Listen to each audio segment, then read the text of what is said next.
MMO ដៃថ្មី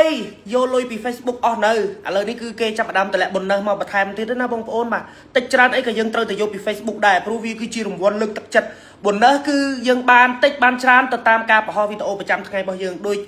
អ្នកខ្លះគេបាន200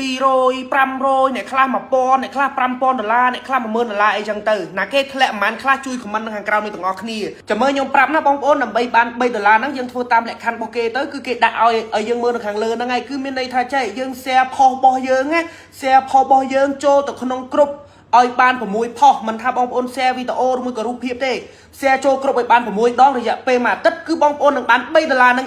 easy តែម្ដងហើយbonus ផ្សេងក៏វាមានលក្ខខណ្ឌផ្សេងគ្នាដែរដូចជាគេឲ្យយើងធ្វើ reel ធ្វើអីឲ្យគ្រប់ឲ្យ quality ឲ្យគ្រប់